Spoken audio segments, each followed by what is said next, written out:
சுமை லேசாகும். Praise the Lord. பெரும் சுமை சுமந்து சோர்ந்திருப்பவர்களே, எல்லோரும் என்னிடம் வாருங்கள், நான் உங்களுக்கு இளைப்பாறுதல் தருவேன் என மத்தேயு 11:28 நம் ஆண்டவர் இயேசு சொல்வதை பார்க்கிறோம். இயேசு கிறிஸ்துவின் நாட்களிலே ரோம அரசாங்கத்து போர் வீரர்கள் பெரிய பெரிய சுமைகளை யூதர்கள் தோள்களிலே சுமத்தி அதை கொண்டு செல்லும்படி வற்புறுத்தினார்கள். காரணம், யூதர்கள் ரோமருக்கு அடிமைகளாக இருந்தார்கள்.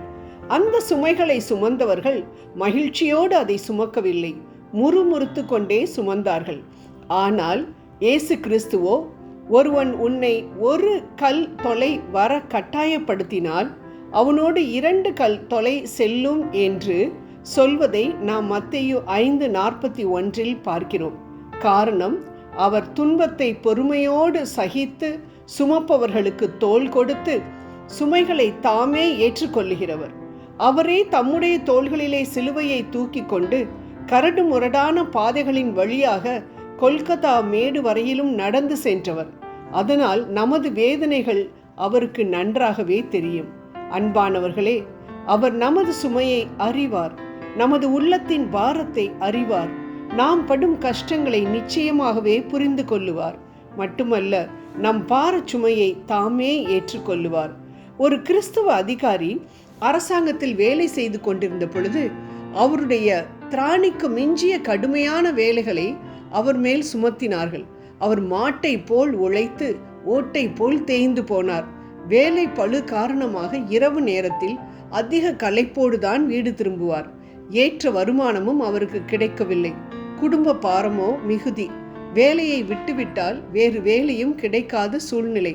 ஒரு நாள் ஜெப நேரத்தில் ஆண்டவர் அவரிடம், மகனே, என் பெரிய தோள்களை பார், அவை உன் பாரங்களை சுமக்க ஆவலாக இருக்கிறது, உன் எல்லா பாரத்தையும் என் மேல் வைத்துவிடு என்று அவரோடு பேசினார்.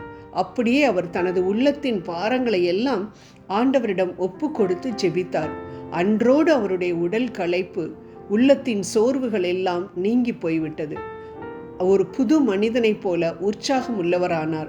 பல மணி நேரங்கள் செய்கிற வேலையை மிக துரிதமாய் முடிக்கக்கூடிய ஞானத்தையும் கிருபையையும் ஆண்டவர் அவருக்கு கொடுத்தார். அன்பானவர்களே, இவரை போல உலகத்தார் நம்மேலும் பயங்கரமான பாரங்களை நம் தோள்களிலே சுமத்தக்கூடும்.